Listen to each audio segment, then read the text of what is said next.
చిలకలూరిపేట పట్టణంలో వైఎస్ఆర్ కాంగ్రెస్ పార్టీ నాయకురాలు మాజీ మంత్రి విడుదల రజనీ ఆధ్వర్యంలో వెన్నుపోటు దినం కార్యక్రమం నిర్వహించారు.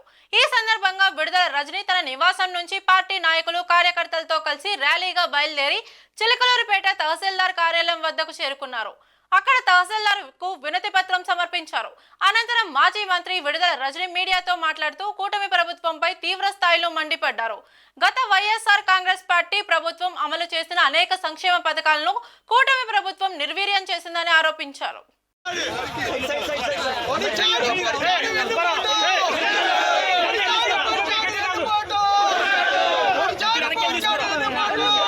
మా నాయకుడు జగన్మోహన్ రెడ్డి గారి పిలుపు మేరకు వెన్నుపోటు దినం అని చెప్పి పెద్ద ఎత్తున కూడా ఈ నిరసన కార్యక్రమాన్ని తెలియజేసుకుంటూ ఒక బిట్రేయల్ డేగా వెన్నుపోటు దినం అని చెప్పి ప్రతి నియోజకవర్గంలో కూడా కూటమి ప్రభుత్వాన్ని ప్రొటెస్ట్ చేస్తూ ఇచ్చినటువంటి హామీలని మాటల మీద నిలబడి ప్రజలకు న్యాయం చేయమని క్వశ్చన్ చేస్తూ ఈరోజు చిలకలూరిపేట నియోజకవర్గంలో కూడా పెద్ద ఎత్తున ఈ కార్యక్రమాన్ని చేపట్టడం జరిగింది. మరి మీరందరూ కూడా చూశారు, ఇంత పెద్ద ఎత్తున అందరూ కూడా వైఎస్ఆర్ కాంగ్రెస్ పార్టీ సంబంధించినటువంటి ప్రతి ఒక్కరూ కూడా ఈరోజు రోడ్డెక్కి ఎంతోమంది న్యూట్రల్స్ కూడా వాళ్ళ యొక్క ఇంట్రెస్ట్ని, వాళ్ళ యొక్క ప్రోత్సాహాన్ని అట్ ది సేమ్ టైం వాళ్ళ యొక్క మద్దతును కూడా తెలిపినటువంటి విషయం మీరు చూస్తూ ఉన్నారు. కాబట్టి ఇంత పెద్ద ఎత్తున కూడా ఈరోజు సక్సెస్ఫుల్ అయ్యిందంటే కారణం ఒకసారి ఆలోచన చేయండి. ఏదైతే సూపర్ 6, సూపర్ 7 అన్నారో ఏడాది పాలనలోనే సూపర్ 6 డక్అవుట్ అయింది.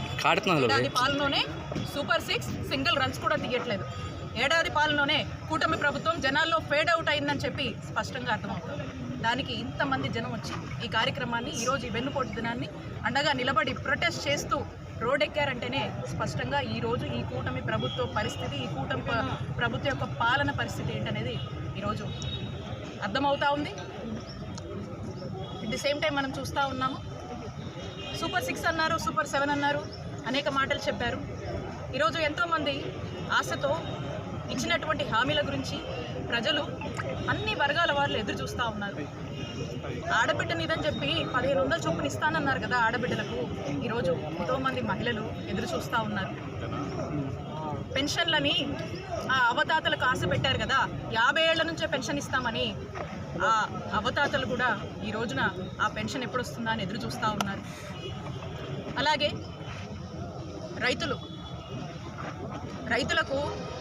ఎంతోమంది రైతులు ఈ రోజున రోడ్డెక్కి సరైన గిట్టుబాటు ధర లేదు, కనీసం మాకు గిట్టుబాటు ధర ఇవ్వండి, మీరు చెప్పిన మాట మీద నిలబడకపోయినా అది వేరే విషయం, మాకు గిట్టుబాటు ధర నాకు కల్పించండి, మా పొట్ట కొట్టొద్దని చెప్పి ఈరోజు రైతులు రోడ్డెక్కి కూటమి ప్రభుత్వాన్ని ప్రశ్నిస్తున్నటువంటి పరిస్థితి. ఆ రైతుల ఏడుపులు ఎందుకు ప్రభుత్వానికి పట్టట్లేవు అని చెప్పి మేము ప్రశ్నిస్తూ ఉన్నాము.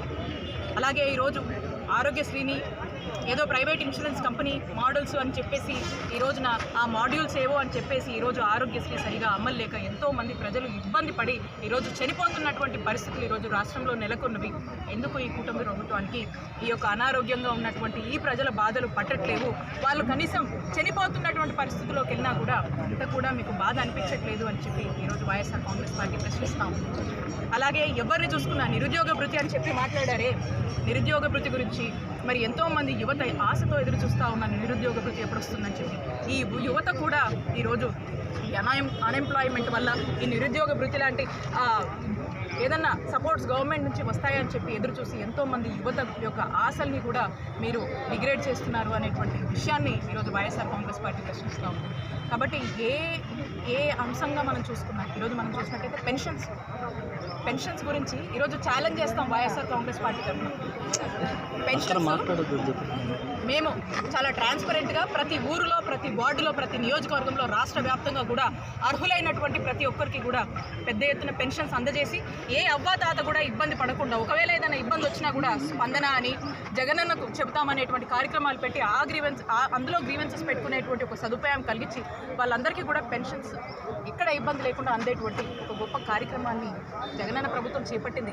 ఈ రోజున మేము ఛాలెంజ్ చేస్తూ ఉన్నాం ఏంటంటే, మీరు రెడీయా? మీరు వస్తారా? ఏ గ్రామంలో ఎన్ని పెన్షన్స్ పోయినాయి చూద్దాం రండి.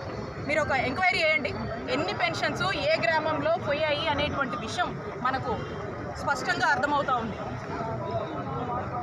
ఏది కూడా పట్టించుకోకుండా అన్నీ కూడా గాలికి వదిలేసి ప్రజల్ని మరలా మోసం చేస్తూ ఈ యొక్క ఏడాది పాలన కొనసాగింది అని చెప్తా ఉన్నాం.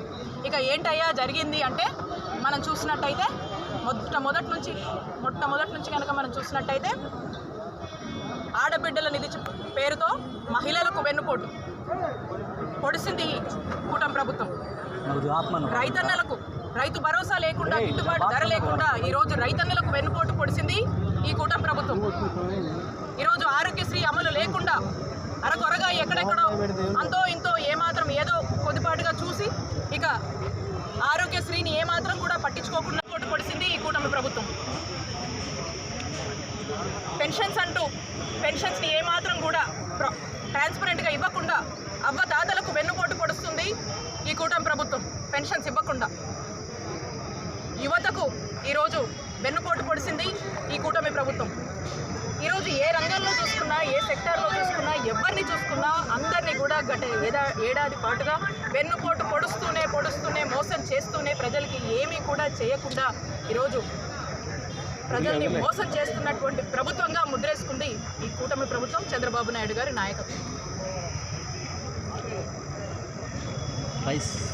మీ అందరికీ కూడా తెలుసు, ఈ ఏడాదిగా మనం ఏమైనా మాట్లాడుకునేది ఉందంటే ఈరోజు సామాన్య ప్రజలు కావచ్చు, వైఎస్ఆర్ కాంగ్రెస్ పార్టీకి సంబంధించిన వాళ్ళు ఓవరాల్గా న్యూట్రల్గా, ఎడ్యుకేటెడ్గా, ఇంటెలెక్చువల్స్ కావచ్చు, ఎవరు చూసినా కూడా ఈరోజు స్పష్టమవుతుంది, అర్థమవుతుంది. ఏడాది పాలనలో ఏంటంటే చాలా అద్భుతంగా అక్రమ కేసులు, ఇల్లీగల్ అరెస్టులు, ఇల్లీగల్గా వాళ్ళ మీద ఒక నేరేటివ్ డెవలప్ చేసి కేసులు పెట్టి ఈరోజు జైళ్ళకి ఈడుస్తూ రెడ్ బుక్ రాజ్యం ఈ రాష్ట్రంలో కొనసాగుతుంది. రెడ్ బుక్ పాలన ఈ రాష్ట్రంలో ఇంప్లిమెంటేషన్లో ఉంది. రెడ్ బుక్ రాజ్యాంగం కొనసాగుతుంది కూటమి ప్రభుత్వం వచ్చిన దగ్గర నుంచి అని ప్రతి ఒక్కరు కూడా స్పష్టంగా చెప్పేటువంటి పరిస్థితి. కాబట్టి నేను చెప్తా ఉన్నా, ఏదైతే ఒక కొత్త కల్చర్కి తెర తీశారు, ఒక కొత్త కల్చర్కి ఏదైతే ఒక ఫౌండేషన్స్ కూటమి ప్రభుత్వంలో వేస్తూ ఉన్నారో ఆ యొక్క ఫౌండేషన్స్ తిరిగి ఖచ్చితంగా ఏదో ఒక రోజు మిమ్మల్ని దహించే వరకు కూడా వచ్చేటువంటి ప్రమాదం ఉందని గుర్తుపెట్టుకొని కూటమి ప్రభుత్వంలో ఉన్నటువంటి నాయకులు ఒక ఆలోచన మర్చిపోకుండా మీ యొక్క పరిపాలన ప్రజలకు ఇవ్వాలని చెప్పి మీకు గుర్తు చేస్తూ ఉన్నాము. ప్రజలు ప్రతి ఒక్కటి గమనిస్తున్నారు. ప్రతి ఒక్క విషయంలో కూడా వాళ్ళకు జరిగినటువంటి మోసాల గురించి ఒక చర్చ అనేది ప్రజల్లో స్టార్ట్ అయింది.